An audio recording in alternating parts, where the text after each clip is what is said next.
Goeiemôre aan almal. Baie welkom aan julle almal hier. Ek ken daarom 'n hele paar van julle, die wat ek nou nog nie ontmoet het nie. Sterkte vir julle ook. Sonja, Johan, julle gesinne. En dan die susters van Leni Matthies, bly dat julle hier kan wees. Almal wat hier is, ons is bly dat julle hier is. Dankie dat jy vandag die moeite gedoen het om net hierdie baie belangrike tydjie saam met die familie deur te bring.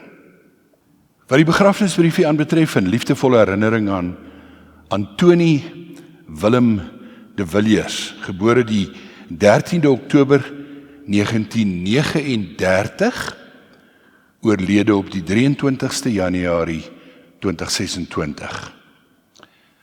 Met hartseer neem ons afskeid van ons geliefde Anton in die ouderdom van 86 jaar. Ons weet dat God alles ten goeie laat meewerk vir die wat hom liefhet, en ons berus in die wil van die Here wat die lewe gee en die lewe neem.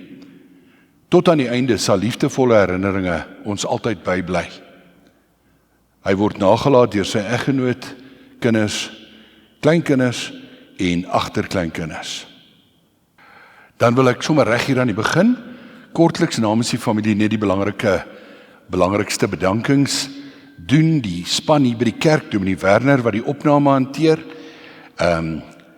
ons koster Fani, Linda, ons gemeentebestuurder vir al haar hulp, en dan die dames wat vir ons eetgoed voorberei het. Dan groot dankie van Rina af aan al my en Anton se vriende wat kom groet het. Dan sê sy is so gelukkig ook om baie familie te hê, meer as een familie, my de Villiers familie. Dankie dat julle hier is en dat julle my so mooi bygestaan het gedurende veral die laaste 6 maande van pa se siekbed. Dan my van Sail familie, dankie dat julle hier is en vir al julle gebede en oproepe, dit het my gedra in hierdie moeilike tyd. Dan my Oklahoma Gardens familie, sy sê, wat sou ek doen sonder julle, en dankie ook dat julle hier is en vir my daar is. Dan Thomas en Magdalene, my getroue werkers, hy is Thomas of Thomas dalk, en Magdalene, my getroue werkers, vir baie jare, ek maak staat op julle, baie dankie. En dan Sydney, dankie dat jy ook hier is, een van Anton se vriende. Volgende is dit tyd vir 3 basiese huldeblyke of afskeidsbriefies. Ek gaan eers die lees van Johan, dan Sonja se briefie, en dan gaan ons saam luister na 'n afskeidsboodskapie wat Rina vooraf opgeneem het. Johan se brief. Vandag neem ons afskeid, maar ons harte is vol dankbaarheid vir die lewe wat jy met ons gedeel het. Maar ons sien jou deursettingsvermoë en jou dryf in die wat agterbly, die innerlike rabbedoe, jou strength in elkeen. Aan sy liefde vir sy kinders, kleinkinders en agterkleinkinders was daar nooit enige twyfel nie. Elke I love you en I miss you was uit Anton se hart. Ons is ook innerlik dankbaar vir die vrou wat Rina was vir hom. Julle het mekaar nog altyd so goed aangevul. Ons sal jou stem mis, jou raad, jou lag. Ons sal jou teenwoordigheid mis in die stil oomblikke en in die groot gebeurtenisse in ons lewens vorentoe. Maar ons weet jy leef voort in ons harte, in ons herinneringe en in alles wat jy vir ons gegee het. Is nou sag, Pa, jou stryd is verby. Ons dra jou saam met ons, elke dag, vir altyd.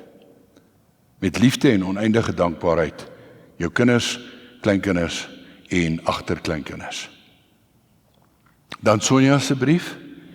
Papi, vandag neem ons afskeid, maar ons doen dit met die liefde wat papi aan ons gegee het.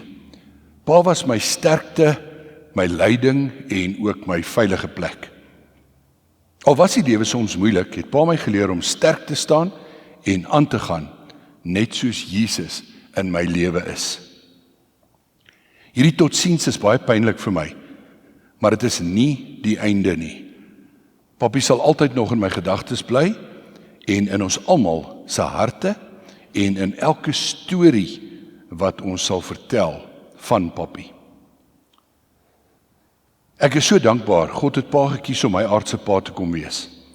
Om Papa te kon lief hê, was die grootste seën van my lewe. Ons wil ook net dankie sê vir Rina, uit die diepte van ons hart, vir die liefde, die omgee vir Pa, wat nooit te veel was nie. Rina, jou omgee en liefde beteken die wêreld vir ons. En ek sal dit altyd in my hart van jou koester. Met Pa se afsterwe los ek Pa in Jesus se hande. Met die belofte van Jesus dat ons mekaar weer in die ewige lewe sal sien. Tot daardie dag sal ek Papi in my hart en my gedagtes en my gebede en my liefde hou. En al wat Jesus vra is dit: is jou lewe reg om eendag die ewige lewe te beerwe, sodat ons geliefdes weer eendag kan sien. Baie liefde Sonja, Roelfie, kleinkinders en agterkleinkinders. Vandag, 2 weke gelede, het my wêreld stil geraak. Alles voel leeg. Elke dag is 'n stille herinnering aan ons lewe saam. My dierbare man, Anton, of soos hy van Sails jou geken het, Kiri. Vandag vier ons jou lewe met vele herinneringe wat onlosmakende deel van jou was en ons lewe saam. 44 jaar lank het die Here ons gespaar vir mekaar. Dit mag na 'n lang tyd klink, maar as ek nou terugkyk, het dit soos 'n oogwink verbygegaan. Ek eer jou vir ons huwelikslewe saam. Ek het altyd oneindig baie liefde en omgee van jou ontvang. Terwyl ek nog skool gehou het, was jy altyd daar om my te ondersteun. My kar soggens uitgetrek, al my goedjies ingepak en somtyds tot selfs van my klassiese toetse gemerk. Sorry Chris. Een spesifieke aand wat jy nooit sou vergeet het nie was, toe ons 'n sleepover met die kinders van die CSV gehad het. Jy het hulle gehelp om hulle kruisies te maak vir Goeie Vrydag. Hulle het jou hart gesteel. Jy het 'n moeilike kinderlewe gehad. Jou dae in die kinderhuis of weeshuis het jou in alle opsigte verniel, veral emosioneel. Later van jare toe jy God in jou lewe toegelaat het, het alles verander. So baie mense was lief vir jou en het respek vir jou gehad. Jy het altyd 'n groot indruk op al die jong mense gemaak met jou geselsies. Soos Eugene gisteraand vir my gesê het, die oom was 'n great oom. Jy was baie lief vir jou kinders, kleinkinders en agterkleinkinders. Jy het net altyd gesê jy sien hulle te min. Snaaks so iemand weg is uit jou lewe, maar nogtans in elke hoekie van jou hart voortlewe. Ek mis jou smile, warm drukkies en hoe jy my laat veilig voel het as die lewe druk. In my kop en in my hart sal jou liefde my nie verlaat nie. Dit sal by my bly vir ewig, om my te help, om die pad verder te voltooi. Ek is lief vir jou, my man, Rina en Rosie. Jy kan net so bly sit, dan gaan ons saam bid. Here, ons wil tog in hierdie hartseer afskeidsoomblikke begin met 'n dankie. Dankie vir u genade. Dankie vir 'n kosbare lewe, dankie vir Anton. Dankie vir die geleenthede wat ons gehad het om ons lewens met syne te deel en te laat oorvleuel. Dankie vir wat hy vir almal gedoen het en beteken het. Maar baie dankie dat Anton se lewe ook vol en ryk was, omdat mense vir hom lief was en vir hom goed was. Dankie dat waar hy in sy kinderlewe so baie amper uitgemis het aan erkenning, waardering, liefde, warmte. Hy het dit later jare so kon opmaak deur u genade, deur almal wat hom behandel het met die liefde, die respek, die erkenning en die waardering wat hy so nodig gehad het. Saam met ons dankbaarheid natuurlik ons soeke na troos in hierdie hartseer erkenning vandag ook met hierdie diens, dat Anton se aardse fisiese lewe tot 'n einde gekom het. Geef vir ons asseblief 'n woord uit u woord om aan vas te hou, om daardeur gesterk en getroos te word, en om in die lig van u woord bietjie anders oor die dood te dink. Ons vra dit alles in die naam van Jesus Christus, ons Here en Verlosser. Amen.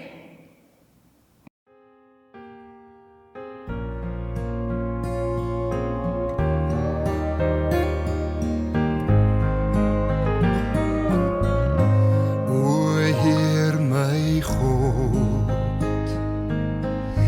as ek in eerbied wonder en al u werke elke dag aanskou, die son en maan, die aarde, sterre, wolke, hoe u dit elke dag so onderhou, dan moet ek juig my Redder en my God. Hoe groot is u, hoe groot is u, wanneer die hele skepping klink dit saam. Hoe heerlik hier u grote naam, as Jesus kom vir elke kind op aarde in al sy glorie en sy heerlikheid, dan buig ek neer voor hom, my Redder, Here, die een wat leef in alle heerlikheid, dan moet ek juig my Redder en my God. Hoe groot is u, hoe groot is u,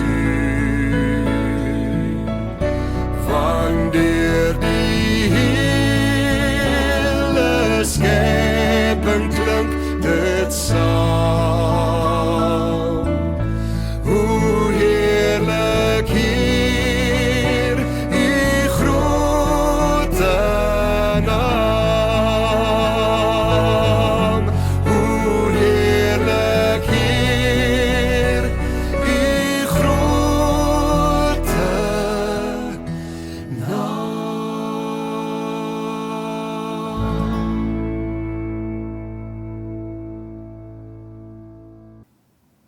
Ek vra dikwels vir die familie of daar 'n spesifieke teks is wat vir iemand wat oorlede spesiaal was of wat hulle met daai persoon assosieer. In hierdie geval het Rina glad nie gehuiwer nie, maar dadelik gesê Psalm 23. Psalm 23 het regdeur Anton se lewe vir hom 'n spesiale plek gehad en 'n spesiale rol gehad.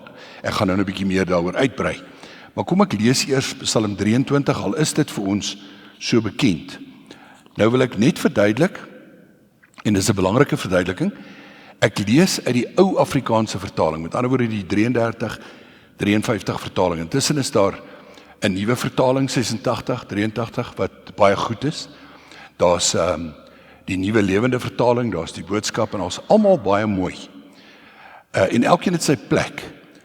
Maar die rede hoekom ek Psalm 23 uit die ou vertaling lees, is omdat in Psalm 23 is daar sekere simboliek. En in die nuwe vertalings is dit so 'n bietjie wegvertaal. Net een voorbeeld, die vers 4 wat ons by gaan stilstaan. Al gaan ek deur 'n dal van doodskaduwee. Die nuwe vertaling sê, al gaan ek deur donker dieptes. Maar daar's 'n rede hoekom daar staan, dis 'n dal van doodskaduwee. En dan staan daar, ek sal nie bang wees nie, u stok en u staf, die vertroos my. In die nuwe vertaling staan daar net, en ek sal nie bang wees nie, want in u hande is ek veilig. So net vir daai rede lees ek die ou vertaling. 'n Psalm van Dawid. Die Here is my herder, niks sal my ontbreek nie. Hy laat my neerlê in groen weivelde, na waters waar rus is, lei hy my heen. Hy verkoop my siel, hy lei my in die spore van geregtigheid, om sy naam ontwil. Al gaan ek ook in 'n dal van doodskaduwee, ek sal geen onheil vrees nie, want u is met my, u stok en u staf, die vertroos my. U berei die tafel voor my aangesig teenoor my teestanders. U maak my hoof vet met olie. My beker loop oor. Net goedheid en guns sal my volg, al die dae van my lewe, en ek sal in die huis van die Here bly, in lengte van dae. Geliefdes, ek is baie bewus daarvan dat by so diens is dit nogal moeilik om te konsentreer. Dis nie 'n dag vir 'n lang uitgerekte preek nie. Ek gaan 4 hoofpunte aanraak, maar almal baie kort en kernagtig. Die eerste hoofpunt gaan ons vir 'n oomblik stil staan by die tema Anton se lewe. Ons tweede hoofpunt, God se sorg op 'n eerste vlak. Ons derde hoofpunt, God se sorg op 'n tweede vlak. En dan ons vierde hoofpunt, God se sorg op 'n derde vlak. Anton se lewe en dan God se sorg op eerste, tweede, derde vlak. Nou ons eerste hoofpunt, Anton se lewe.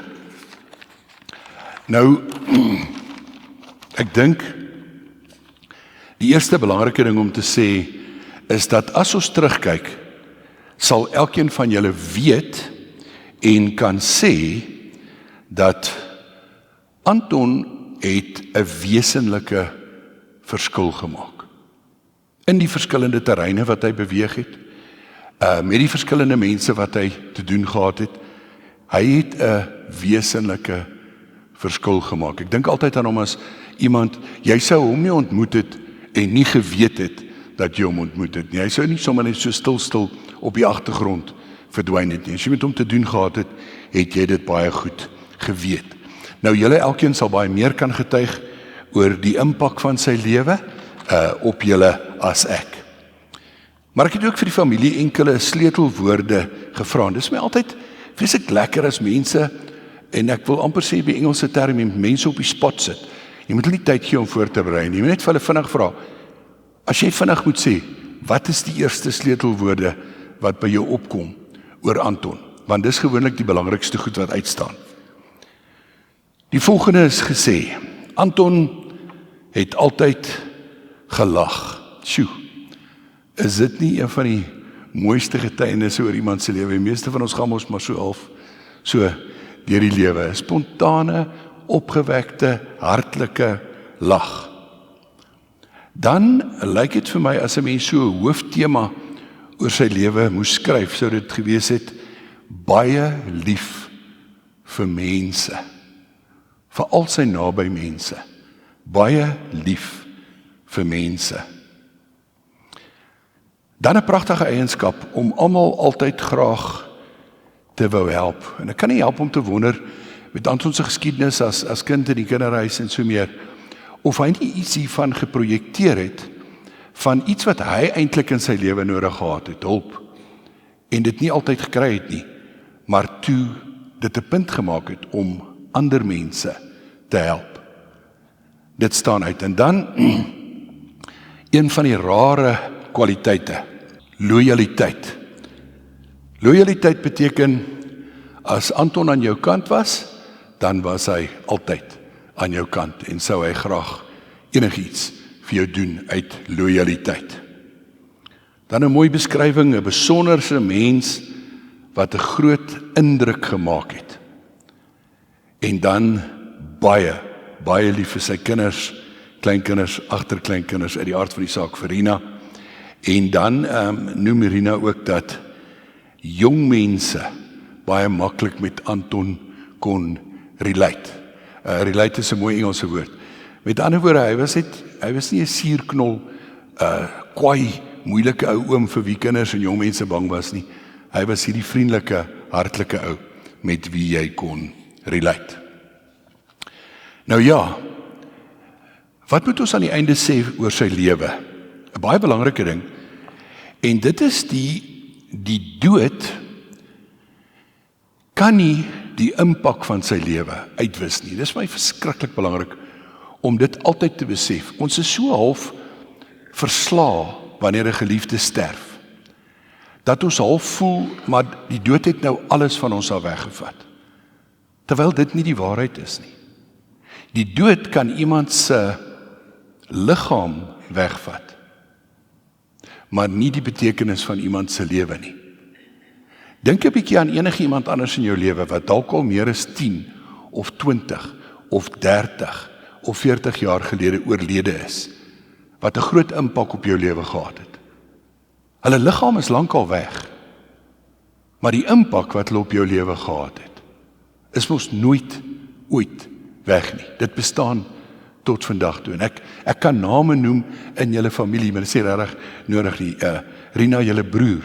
Ek het Rina hulle 40 jaar gelede ontmoet toe hulle broer jonk skielik dood is aan 'n hartaanval. Later Dr. Stolly. Dis nou rofweg 34 jaar gelede wat Dr. Stolly oorlede is. Die impak wat hy gehad het, leef nog steeds voort. So ek wil dit net gebruik as voorbeeld om te sê, Anton se fisiese lewe het tot 'n einde gekom, maar die impak van sy lewe gaan voort. Die dood kan nie, is 'n lekker sin om te onthou, die dood kan nie julle kosbare herinneringe doodmaak nie, of stil maak nie, of uitdoof nie. Koester julle herinneringe aan Anton. Ons tweede hoofpunt, God se sorg op 'n eerste vlak. Soos reeds genoem het Anton groot geword in 'n kinderhuis of weeshuis. En dit blyk dat hy daar al op 'n baie jong ouderdom God se sorg op 'n eerste vlak begin ervaar het. En dat daar al Psalm 23 vir hom 'n simbool geword het van God se sorg. Nou lees ek net vers 1 en 2, ons gaan so stadig deur die Psalm werk. Vers 1 en 2. Die Here is my herder, niks sal my ontbreek nie. Hy laat my neerlê in groen weivelde en na waters waar rus is, lei hy my heen. Hierdie twee begrippe, groen weivelde en waters waar rus is simbole. Israel was eintlik 'n semi-woestyn. So hierdie is simbole in die oortreffende traf om te sê, selfs in die barre, harde klimaat van Israel, sê Dawid, het die Here vir my in oorvloed voorsien. So as ons dink aan die weivelde en die waters waar rus is, dan kan ons sê, dit is simbole van God se sorg. En God het vir Anton gegee wat hy nodig het. Eers as kind, maar dan later in sy lewe word Psalm 23 nog belangriker en nog meer sprekend van hoe God vir hom gesorg het. Nou, ons kan nie alles noem oor hoe die Here vir hom gesorg het nie, maar ek wil die volgende noem. Deur 'n periode van 'n hele 86 jaar het die Here vir Anton gesorg. En as ek van die mooiste en belangrikste dinge kan noem in sy lewe, is die Here het vir hom sekere gawes en talente gegee. Dan het die Here vir hom geleenthede gegee, wat hy aangegryp het, en waarvan hy die beste gemaak het.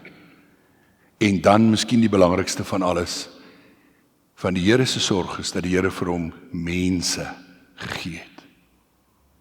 Mense wat vir hom lief was, mense wat vir hom goed was, mense wat vir hom belangrik was, en mense vir wie hy kon goed wees en lief wees. Maar dan moet ons ook in 'n derde hoofpunt vir 'n oomblik stil staan by God se sorg op wat ek wil noem op 'n tweede vlak. Dis wonderlik om afhanklik te wees van die Here vir hierdie lewe. Dis wonderlik om te kan sê die Here sorg vir my. Maar daar's 'n verskriklike ernstige, amper waarskuwende teks in 1 Korintiërs 15. Paulus skryf in 1 Korintiërs 15 vers 19. Hy sê as ons hoop op Christus vestig, net vir hierdie lewe, is ons 'n hopelose spul mense vir wie ander mense net moet jammer voel. Vry vertaal, Paulus sê as my verhouding met die Here net daaruit bestaan dat hy vir my in hierdie lewe sorg, en dis al wat ek van hom nodig het, dan moet ander mense my eintlik verskriklik jammer kry. En dan gaan hy verder om te sê, hoe sorg God eintlik vir ons, nie net in hierdie lewe nie, maar ook vir die lewe hierna. Maar kom ons kyk 'n bietjie. Anton het die laaste jare, en veral die laaste 6 maande, het hy geweldige, moeilike gesondheidsuitdagings gehad. En uiteindelik het hy gesterf. Maar ook in sy sterwe en tydens sy gesondheidsuitdagings was hy nooit alleen nie. Dit beloof die Here. God was elke breekdeel van elke sekonde by hom. En nou moet ons kyk na vers 4.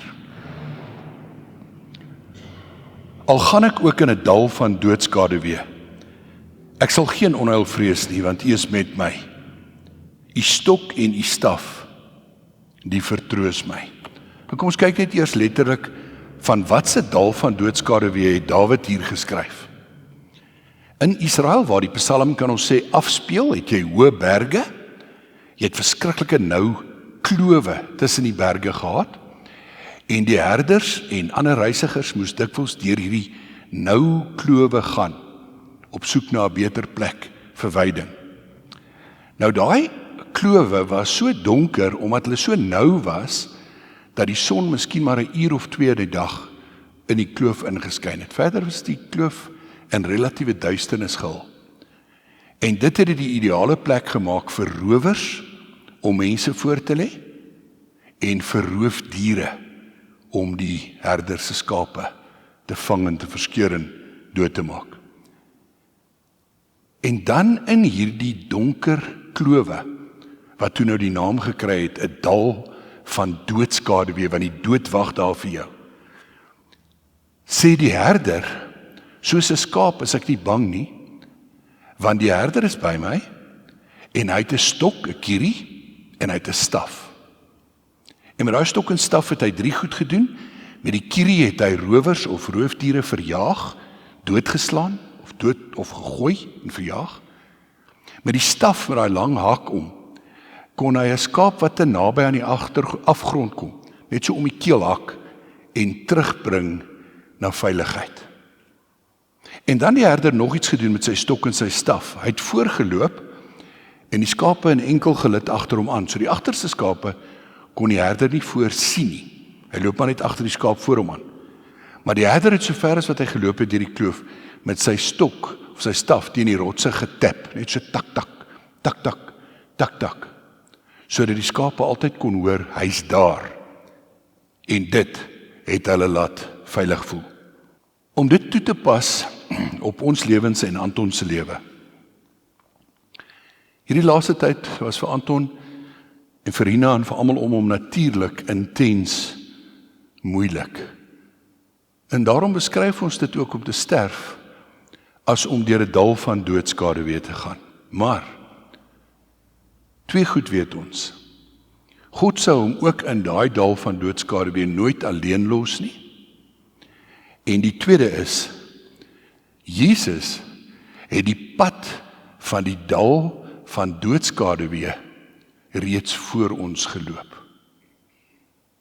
Onthou as ons deur die dood moet gaan, dan is daar iemand wat reeds voor ons daar was en nie net gesterf het en die dood ken nie, maar wat opgewek is uit die dood. Ek illustreer hierdie soms met 'n baie eenvoudige storieetjie uit ons eie gesin uit. 'n Hele paar jaar terug was my kleinseun, of ja, toevallig was sy ouers ook daar, hy het by ons gekuier, maar die belangrikste is nou eintlik dat hy daar was. En ons het almal buite in die tuin gesit en dit het donker geword en ek vat hom toe aan die hand en net toe ons in die huis wil instap, toe gaan die krag af, soos wat nou maar gebeur. En sy eerste woorde is, hy sê, oupa, ons gaan in iets vasloop. Ek vat sy hand, ek sê vir hom, Matthys, ons gaan in niks vasloop nie. Oupa weet waar elke ding in hierdie huis staan. Hou jy net my hand. In die donker kan ons loop, ons gaan in niks vasloop nie. Oupa ken hierdie huis. Nou dit wil ek gebruik om te illustreer. Die dood is vir ons vreemd en ons is bang om deur die dal van doodskaduwee te gaan. Maar vir Jesus is dit bekende terrein. Hy was daar voor ons. Maar dan moet ek beklemtoon, die belangrikste is nie dat Jesus voor ons gesterf het nie. Wat is die belangrikste?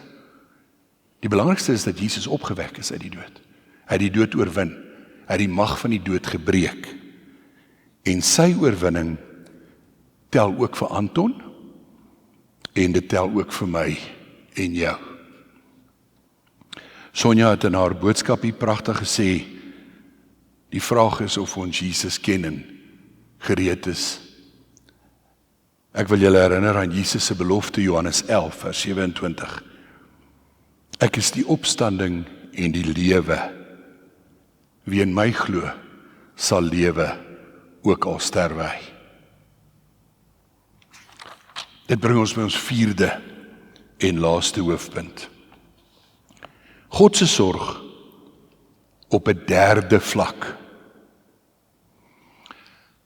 In Psalm 23 word daar gewys na God se sorg op die eerste vlak, groen weivelde, waters waar is, sorg vir hierdie lewe. Dan word daar gewys op God se sorg op 'n tweede vlak, binne in die dood.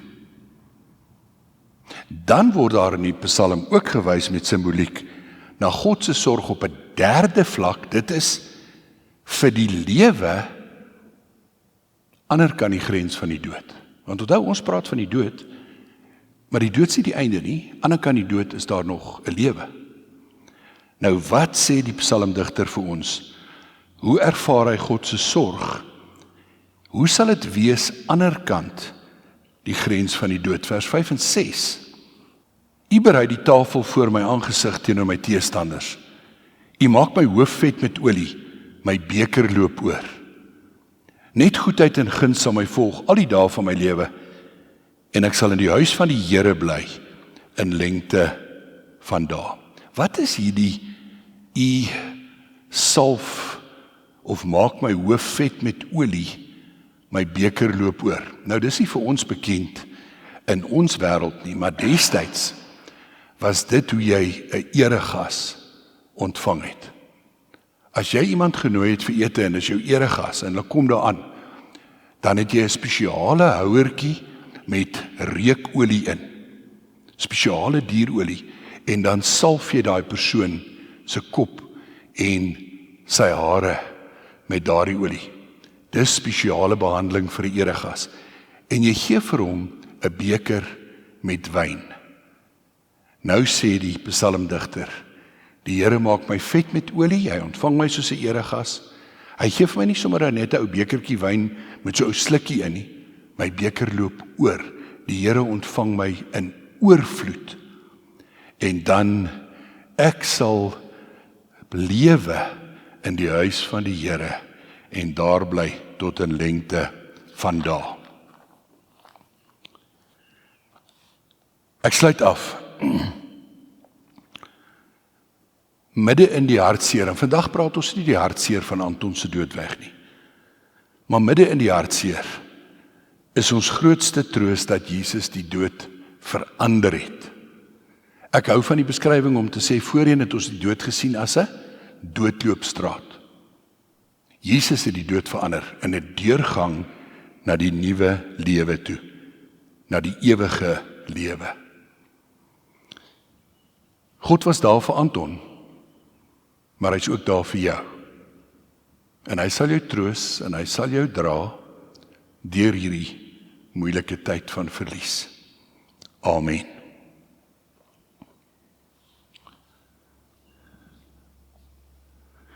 Here, dankie vir die woord en vir die getuienis daarin, veral ook in die Nuwe Testament, wat aansluit by die Ou Testament, van u sorg en u uiteindelike oorwinning oor die mag en die greep van die dood. Ons wil nou bid vir hierdie familie, dat u vir hulle nie net vandag sal dra nie, maar in die dae, weke, maande, jare, wat voorlê sonder Anton. Ons bid dit alles op grond van Jesus Christus se soenverdienste en se oorwinning.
Die genade van die Here Jesus Christus, die liefde van God ons Vader Die seënende en vertroostende teenwoordigheid van God die Heilige Gees bly by julle. Amen.